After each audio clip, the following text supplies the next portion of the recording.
ছুটিতে দুর্ঘটনায় ১০ দিনে সড়কে নিভে গেল ২৭৪টি প্রাণ। যুদ্ধের মধ্যেও প্রতিদিন $১৩৯ মিলিয়ন আয় করছে ইরান। ১০ জনের ফ্রান্সের কাছেও লজ্জাজনকভাবে হারল ব্রাজিল। আসসালামু আলাইকুম, আমন্ত্রণ মাস্টার মিডিয়া টিভির এখনকার সংবাদে। সাথে আছি আমি শারমিন আক্তার টুম্পা। এতক্ষণ শুনছিলেন সংবাদ শিরোনাম, এবার বিস্তারিত। ঈদ মানেই আনন্দ, প্রিয়জনের কাছে ফেরার উচ্ছ্বাস, দীর্ঘ প্রতীক্ষার অবসান। কিন্তু সে আনন্দযাত্রায় এবার পরিণত হয়েছে শোকের মিছিলে। সড়ক, নৌ ও রেলপথে ঘরমুখী মানুষের ঢলের সঙ্গে পাল্লা দিয়ে বেড়েছে দুর্ঘটনা। একটি নয়, দুটি নয়, দেশ জুড়ে প্রতিদিন ঘটেছে একের পর এক মর্মান্তিক ঘটনা। এই ছিল এখনকার মতো সংবাদ। পরবর্তী সংবাদ দেখার জন্য আমন্ত্রণ জানাচ্ছি। ধন্যবাদ। হ্যাঁ, আর তোমার ইয়েটা সুন্দর, তুমি যে ওয়েলকামটা দিলা, তারপর তুমি ক্লোজিংটা নিজের মতো করে দিচ্ছ, এই জিনিসটা সুন্দর। হ্যাঁ, এরকম অনেক কিছু হুটহাট করে যদি আমরা দিতে পারি, তার মানে হচ্ছে আমরা নিউজ পড়ার জন্য প্রিপেয়ার। এখন সেটা হচ্ছে টুম্পা, সেটা হচ্ছে যে কিছু কিছু শব্দ মানে ভেতরে থেকে যায়, হ্যাঁ বের হচ্ছে না, মানে ক্লিয়ারলি বের হচ্ছে না জিনিসটা। হ্যাঁ, যেমন 274, হ্যাঁ 274 যুদ্ধের মধ্যেও প্রতিদিন 139 মিলিয়ন। হ্যাঁ বলো তো পুরোটা।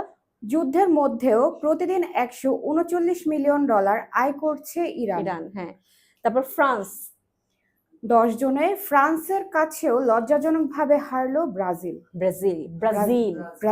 হ্যাঁ ব্রাজিলের উচ্চারণটা হবে ব্রাজিল।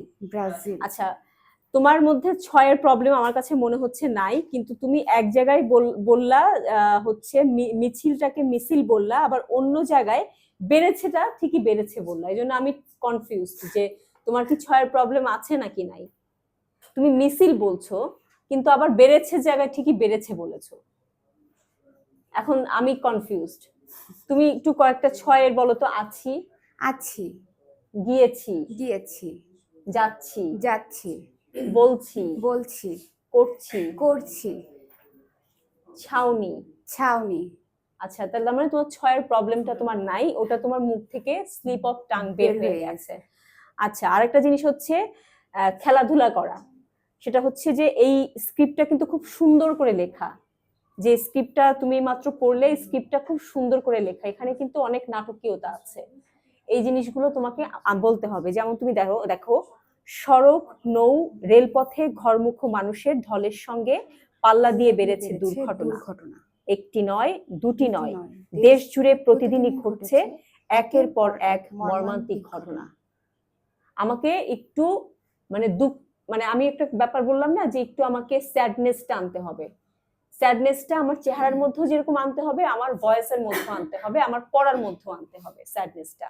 এখন আমি যদি নর্মালি পড়ে যাই, একদম সব নিউজ এটা ফ্ল্যাট নিউজ হয়ে যায়। এই নিউজটা এত সুন্দর করে লেখা হয়েছে যে এই নিউজটা তুমি চাইলে এই নিউজটাতে তুমি অনেক কিছু দিতে পারবা। তুমি বুঝতে পারছো? তার মানে হচ্ছে একটি নয়, দুটি নয়, দেশ জুড়ে প্রতিদিনই ঘটছে একের পর এক মর্মান্তিক ঘটনা। ঠিক আছে, এই জিনিসগুলো আমি সবাইকেই বলছি, এই জিনিসগুলো একটু সবাই যেন মাথায় রাখে। হ্যাঁ, যে কোথায় আমাকে কারুকাজ করতে হবে, কোথায় কিভাবে পড়তে হবে।